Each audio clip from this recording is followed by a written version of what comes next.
106 The Voice of Love. Kasih Tuhan, kembali bersama dengan kami dalam program Ultimate Intimacy. Kembali kepada apa yang kita dengarkan mengenai firman Tuhan, yaitu di dalam Dia, di dalam Yesus, di dalam Kristus. In Him, ya bahasa Inggrisnya. Kita berada, kita bergerak, dan kita hidup. Jadi sangat penting sekali kita mengerti kita berada sebagai starting point kita, yaitu kita harus menemukan identitas kita di dalam Tuhan sebagai anak-anak yang dikasihi Bapa, anak-anak yang berkenan di hadapan Bapa. Setelah itu kita bergerak dengan apa? Dengan mandat yang Tuhan berikan di Kejadian 1:28, yaitu kita beranak cucu, be fruitful, berbuah, ya, memenuhi bumi, menaklukkan dan berkuasa atas binatang di udara, di darat dan di laut. Itu mandat yang Tuhan berikan, dan kita hidup sebagai ahli waris, pewaris Tuhan di Taman Eden. Kejadian 2:15. Kita manusia itu ditempatkan di Taman Eden untuk mengusahakan dan memelihara. Jadi kehidupan kita sudah jelas sebagai wakil Tuhan, sebagai wakil itu apa ya, manajer ya, atau ngomong penata layan apa yang Tuhan punya rencana terhadap bumi dan kehidupan di dalamnya. Nah, di situ, di dalam Dia, kita akan mendapatkan 3 pilar kehidupan. Kenapa Yesus mau mengosongkan dirinya, rela menjadi sama seperti manusia? Supaya saudara dan saya bisa mengalami pemulihan identitas diri kita. Dan kita harus memulai seperti apa yang Yesus telah tunjukkan, yaitu ketika Yesus memulai pelayanannya, kehidupannya bersama dengan Tuhan, titik kosongnya, 0.0nya itu adalah dengan penemuan identitas diri, dengan iman kepada Yesus Kristus sebagai Tuhan dan Juru Selamat. Kita akan berkenan di hadapan Bapa, kita akan menjadi anak yang dikasihi Bapa, dan kita memulai kehidupan Dia di dalam kehidupan kita di dalam Dia, dan kita bergerak, saudaraku. Kita lihat di Lukas 4:1-2. Jadi ketika Yesus memulai pelayanannya, itu Dia mulai dengan fullness of His being, jadi keutuhan dirinya. Jadi itu syarat yang mutlak, saudara dan saya. Ketika kita percaya bertobat, sebetulnya kita sudah penuh, identitas kita sudah penuh dalam Dia, tapi seringkali kita tidak pede, istilahnya tidak menyadari jati diri kita tidak mengerti bahwa kita ini sebetulnya sudah full, istilahnya di dalam Dia, kembali utuh, penuh. Dikatakan di Lukas 4:1-2, Yesus yang penuh dengan Roh Kudus kembali dari sungai Yordan lalu dibawa oleh Roh Kudus ke padang gurun.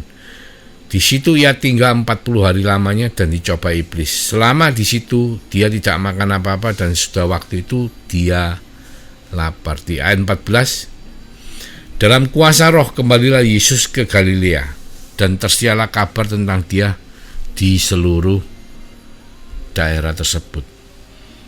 Jadi ketika kita mengalami fullness of being seperti apa yang Yesus alami, dan iblis sebenarnya tidak suka, ingin mencobai, dan saya percaya penyertaan Tuhan karena penuh dengan Roh Kudus akan membuat kita seperti Yesus, ya, mampu melewati itu semua, dan pelayanan kita pun, kehidupan kita pun akan dipenuhi oleh mujizat-mujizat Tuhan.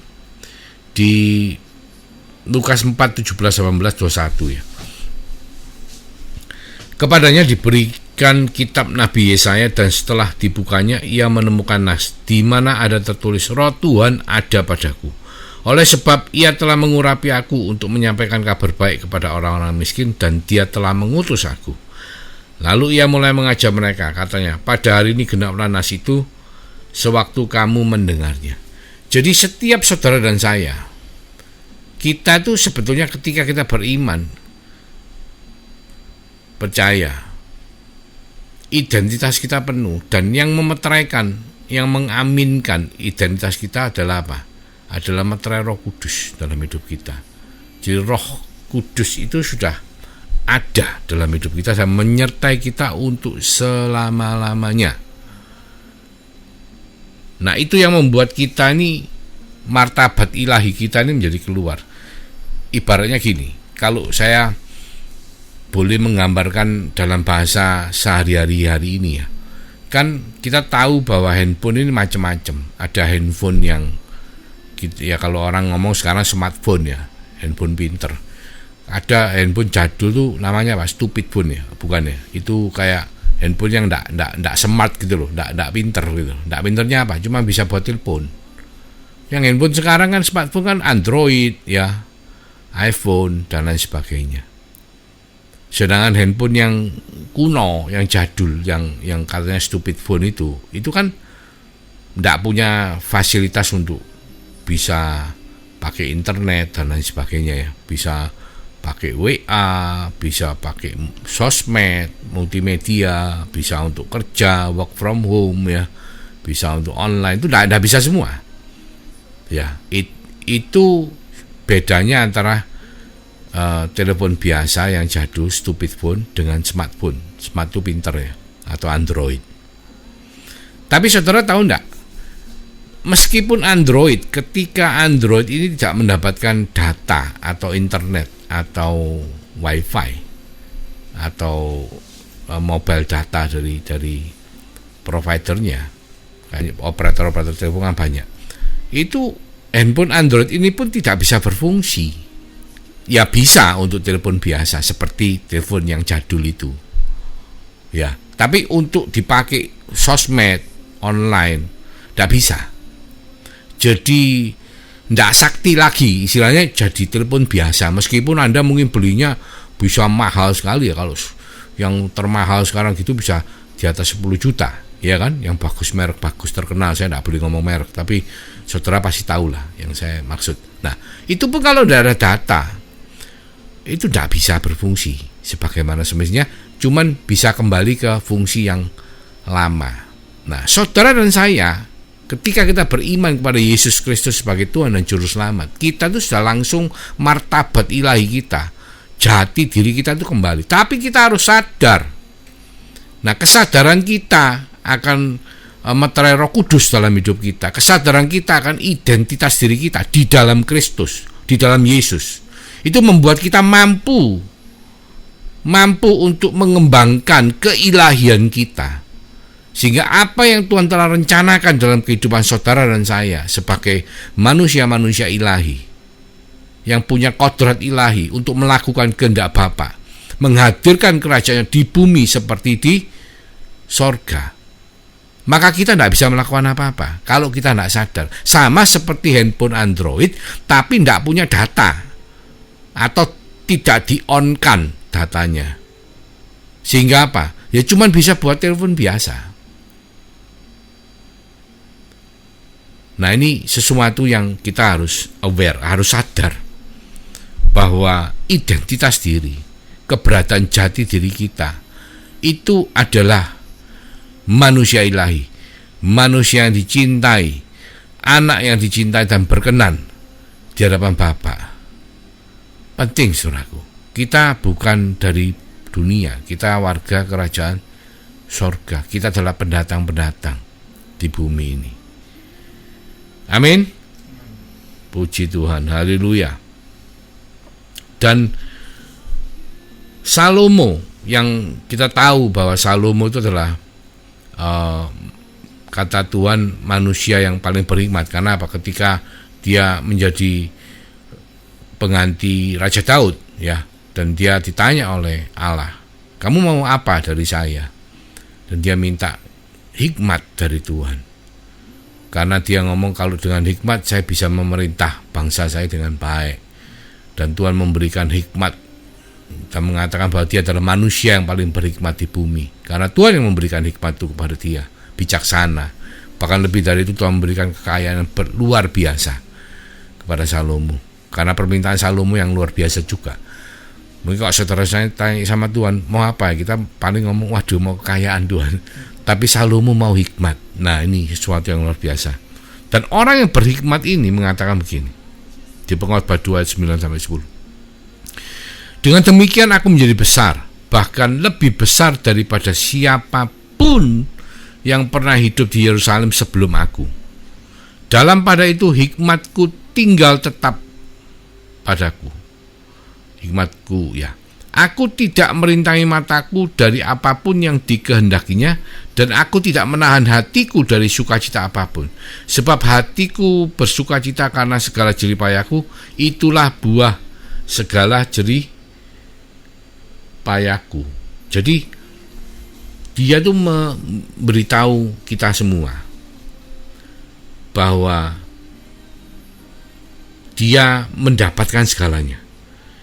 Dia dapat hikmat, dia bisa menikmati segala sukacita, dan apa yang dia lakukan hasilnya dia semua dia bisa nikmati.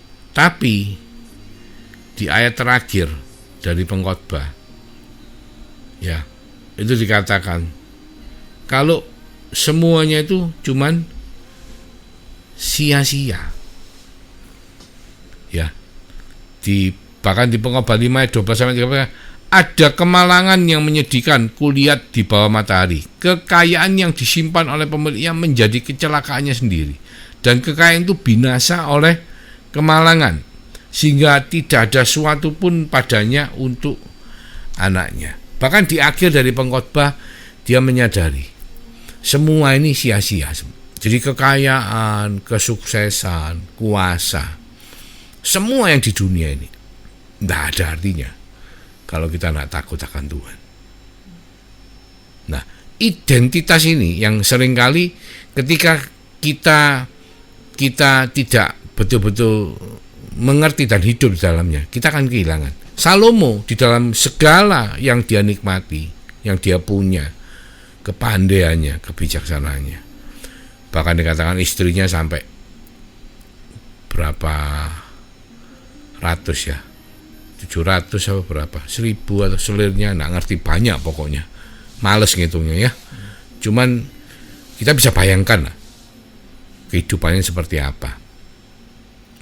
Terus orang-orang yang bayar upeti ke dia aja setahun bisa 666 talenta yang distorkan. Satu talenta 34 kilo emas, lah.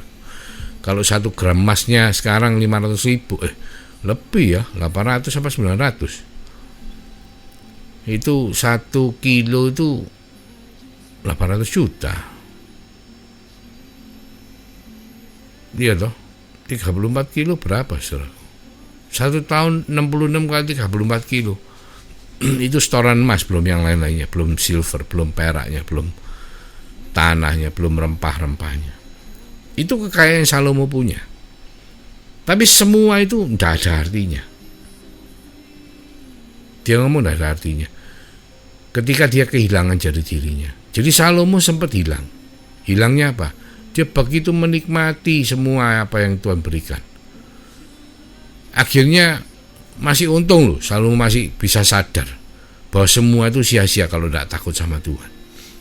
Banyak dari kita ketika Tuhan sudah mulai memberkati kita dan hidup kita jadi enak, masuk dalam comfort zone, kita memiliki segalanya, dan kita seringkali banyak dari kita kehilangan apa? Kehilangan diri kita di dalam semua kemegahan, dalam semua pekerjaan yang kita kerjakan, semua kehidupan yang kita nikmati, kita lupa, kita hilang.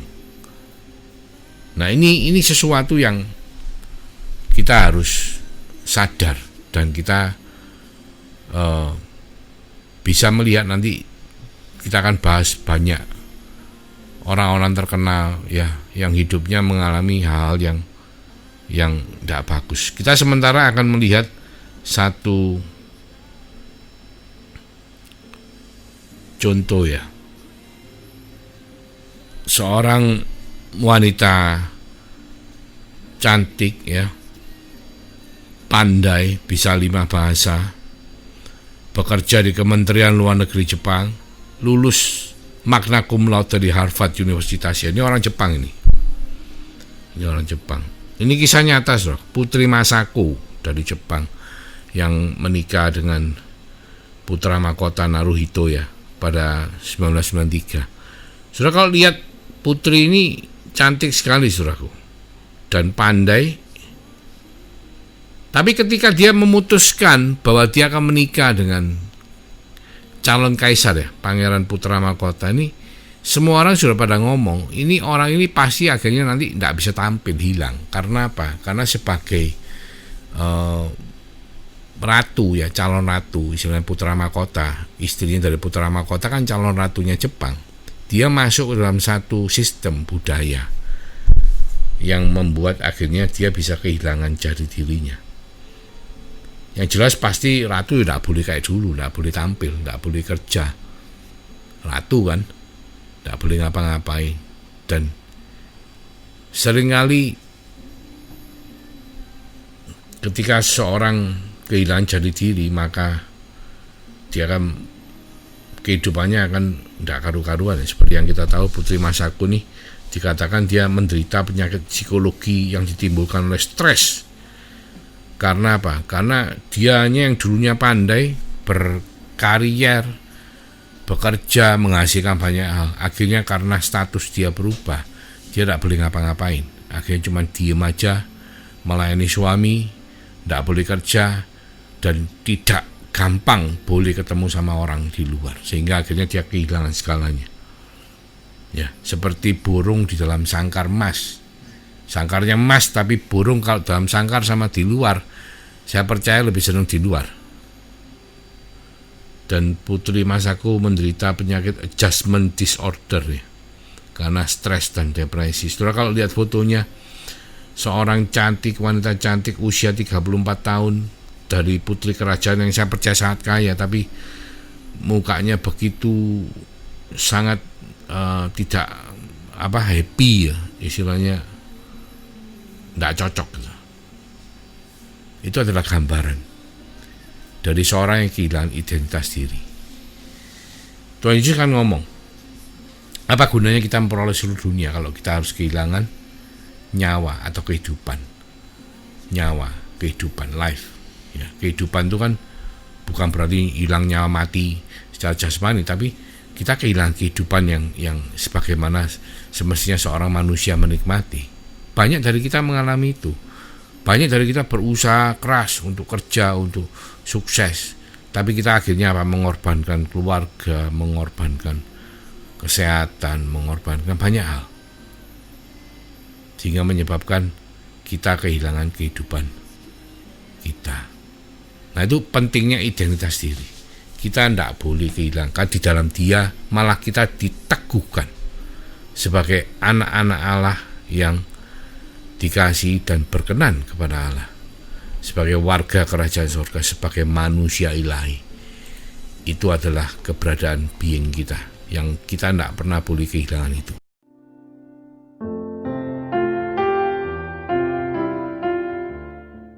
(106.2 The Voice of Love). Kasih Tuhan, Anda masih bersama dengan kami dalam program Ultimate Intimacy. Puji Tuhan. Tadi kita bicara mengenai Salomo. Kita tahu Salomo hampir kehilangan identitasnya, tapi puji Tuhan pada akhir hidupnya dia menyadari dan dia menemukan kembali identitas dirinya. Kita lihat dengan Musa. Sebenarnya apa yang terjadi dengan Musa? Musa kita tahu ketika dia bayi itu ada pada zaman di mana bangsa Israel itu sudah sedemikian banyak sehingga orang-orang Mesir ini khawatir bahwa mereka ini akan melebihi jumlahnya orang Mesir, sehingga pada waktunya Musa lahir itu pada zaman di mana ketika bangsa Israel ini kalau ada kelahiran anak laki-laki, maka cenderung anak laki-laki itu, bayi laki-laki itu akan dibunuh. Dan itu membuat akhirnya keluarga Musa menyembunyikan bayi Musa ini di sungai ya. Tapi puji Tuhan, Dan ternyata Musa ditemukan oleh putrinya Firaun ya, sehingga apa? Sehingga karena Musa ini cantik dalam arti cute ya, menyenangkan ya sebagai bayi, maka dia diangkat menjadi anaknya putri Firaun. Sampai dia dewasa, dia tuh hidup di dalam kalangan istana, hidup dengan segala kemewahan, pendidikan dari bangsawan ya, sehingga dia tuh menjadi ya kayak orang Mesir gitu, orang kerajaan gitu ya. Bukan hanya bangsa Israel yang dari suku Lewi biasa, enggak, tapi dia menjadi anak bangsawan ya. Itu identitasnya dia. Sebelum akhirnya dia itu mengerti dan menemukan kembali identitasnya di dalam Tuhan. Dan dia akhirnya apa? Dia lari keluar, bekerja di padang gurun, jadi gembala 40 tahun, sampai akhirnya dia dipakai Tuhan untuk memimpin bangsa Israel keluar dari tanah Mesir. Nah, ini sesuatu yang luar biasa ya. Jadi kalau saudara dan saya dalam kondisi seperti Musa itu kayaknya sudah kurang enak apa gitu loh. Jadi anaknya, meskipun anak angkat ya Firaun, tapi kan hidupnya di istana, tidak pernah kekurangan. Pada bangsa Israel itu budak di Mesir, tapi dia bisa hidup di dalam istana dengan semua fasilitas yang dia bisa nikmati. Tapi dia itu tidak mau, karena dia tahu bahwa identitas dirinya di dalam Tuhan itu bukan itu. Maka dia akhirnya keluar. Dan begitu luar biasa, meskipun ketika dia sedang memimpin bangsa itu, karena bangsa Israel kan pada waktu itu sudah dijajah di Mesir itu kurang lebih 400 tahun. Jadi identitas bangsa itu adalah sebagai budak pada waktu itu. Sehingga saudara tahu kan identitas budak ini gimana. Ya suka bersungut-sungut. Budak, kita semua tahu bahwa budak itu kalau kerja tidak dibayar, saudaraku. Kerja bagus tidak dipuji, kerja jelek jelas kalau diajar ya. Dan tidak ada bonus, saudaraku.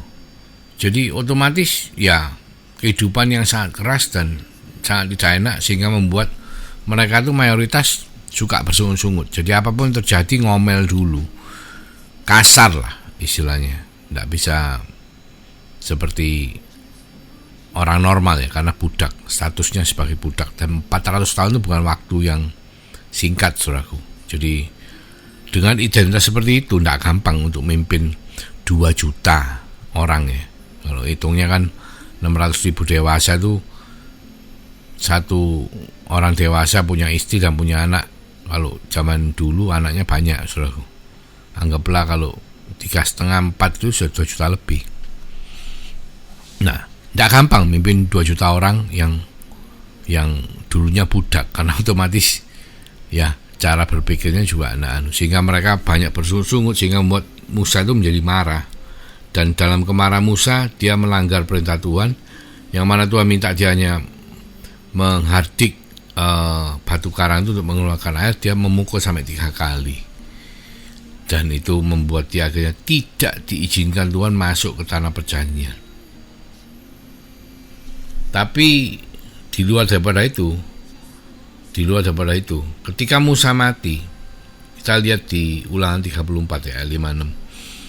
Lalu matilah Musa hamba Tuhan itu di sana di tanah Moab sesuai dengan firman Tuhan, dan dikuburkan nyalah. Nah, nyanya huruf besar. Dia di lembah di tanah Moab di tentangan Bet-peor, dan tidak ada orang yang tahu kuburnya sampai hari. Jadi Tuhan sendiri yang menguburkan Musa, karena nyanya itu huruf besar.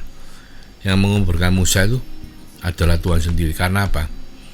Begitu Tuhan sayang akan Musa, karena dia yang tadinya seorang sudah jadi anaknya Firaun di istana, tapi dia rela, karena dia tahu identitas dirinya bukan itu.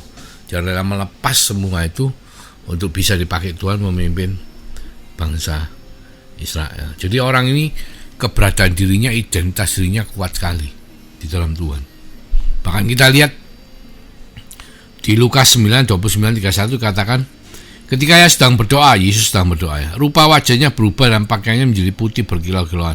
Dan tampaklah dua orang berbicara dengan dia, yaitu Musa dan Elia. Keduanya menampakkan diri dalam kemuliaan dan berbicara tentang tujuan kepergiannya yang digenapinya di Yerusalem. Jadi ketika Tuhan Yesus berdoa dan Musa di dalam dan Elia itu di dalam doanya Tuhan Yesus itu bersama-sama dengan Tuhan. Jadi Tuhan sudah mengizinkan dia untuk masuk ke tanah perjanjian.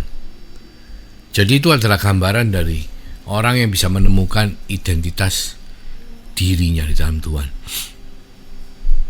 Nah, saya percaya saudara dan saya juga di dalam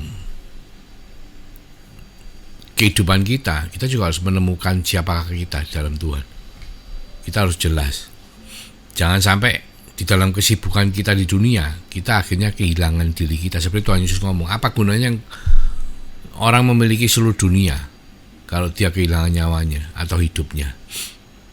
Apa gunanya selalu memperoleh seluruh dunia, harta, kekayaan, hikmat, tapi kalau dia kehilangan Tuhan, atau dia kehilangan jati dirinya di dalam Tuhan? Karena bukankah jati diri kita dalam Tuhan itu adalah titik kosong, nol, poin di mana kita memulai kehidupan kita, di mana Tuhan Yesus memulai pelayanannya. Bukankah itu adalah yang terpenting dalam kehidupan kita? Seperti Tuhan katakan, carilah dahulu kerajaan Allah, maka segala sesuatu akan ditambahkan. Karena dengan menemukan siapakah kita dalam Tuhan, kita akan menemukan kerajaan Allah itu. Dan di situ starting point, titik kosong daripada perjalanan kehidupan kita.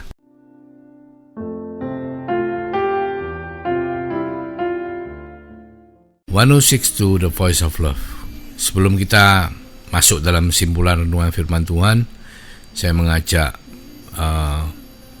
kita semua untuk melihat konklusi daripada pembicaraan kita.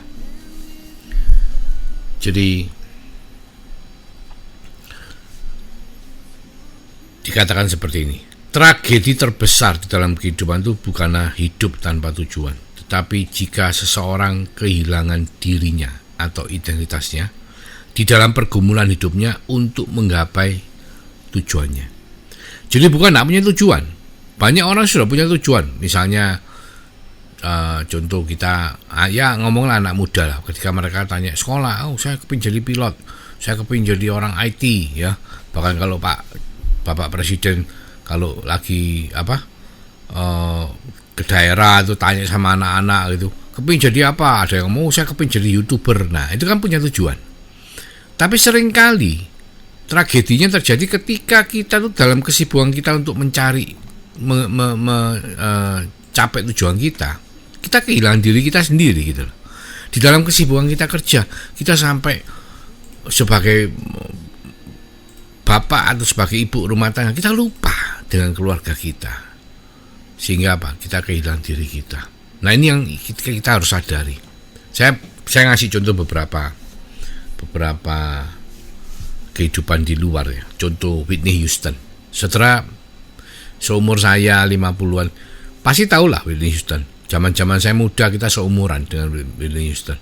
Itu suaranya suara emas, luar biasa. Jadi top, pokoknya tidak ada suara yang bisa seperti itu, dan sukses luar biasa. Saudara kalau mau tahu, Whitney Houston dulu memulai karirnya tuh ketika dia tuh sebelum menjadi penyanyi rekaman di Hollywood, dia itu sebagai penyanyi background di altar gereja, lalu dia jadi WL. Dan ketika dia nyanyinya begitu luar biasa dalam pelayanan dalam Tuhan, itu seorang produsen melihat dia dan menawari rekaman dan sukses. Sampai dia menjadi sangat-sangat sukses, luar biasa. Selain daripada suaranya luar biasa, rekaman juga laku keras, hartanya juga luar biasa. Tapi di dalam kesuksesnya dia di dunia, dia akhirnya kehilangan dirinya. Dia sudah tidak ngelayan di gereja, dan bahkan pada masa akhir hidupnya pun dia juga terindikasi OD ya, overdosis ya. Dan banyak, bukan cuma ini, banyak dari ex anak Tuhan, saya katakan ex ya, mungkin juga masih anak Tuhan waktu meninggal, cuman meninggalnya semua enggak enak. Elvis Presley ya, kena jantung karena OD juga, terlalu banyak obat-obatan yang dipakai, obat-obatan narkotik. Juga Michael Jackson bahkan kehilangan identitasnya sampai seorang kulit hitam yang mestinya rambutnya tidak lurus, itu dibikin lurus, mestinya kulitnya ndak putih dibikin kulit putih, hidungnya pun semua dirubah, jadi hilang identitas dirinya. Tapi secara dunia dia sukses. Nah, itu adalah merupakan suatu tragedi, saudaraku. Karena apa? Karena kita sudah diciptakan Tuhan dengan 3 pilar kehidupan. Yang mana yang pertama, yang paling penting yang kita harus dapatkan kembali itu adalah karena dihilangkan oleh Adam ketika Adam jatuh dalam dosa. Itu adalah martabat kita, martabat ilahi kita, keilahian kita di dalam Tuhan. Jadi dengan iman kepada Yesus Kristus, maka Tuhan akan memulihkan saudara dan saya untuk bisa memulai 0 titik kosong ya, kehidupan kita, awal titik kehidupan kita, dengan melakukan moving target sampai kita di dalam mencapai kehidupan kita dalam living, being, moving, living, berada, bergerak, dan hidup di dalam Yesus. Mari kita tundukkan kepala, kita berdoa untuk firman Tuhan. Terima kasih Tuhan Yesus mengingatkan kami untuk keberadaan diri kami atau jati diri kami, identitas diri kami itu adalah yang terpenting dalam kehidupan kami, karena dengan itu kami memulai perjalanan kehidupan ini bersama-sama dengan Engkau, dengan urapan Roh Kudus-Mu, dengan penyertaan-Mu, dengan perlindungan-Mu Tuhan. Maka kami boleh memerintah menjadi wakil-Mu dalam wilayah kehidupan yang Tuhan percayakan di bumi seperti di sorga, karena Engkau memberkati setiap daripada kami, Engkau melindungi setiap daripada kami, Engkau menyertai setiap daripada kami, mulai dari malam hari ini Tuhan, sampai Engkau datang kedua kalinya, bahkan sampai Maranatha. Kami semua yang percaya di dalam nama Yesus Kristus sama-sama mengatakan amin.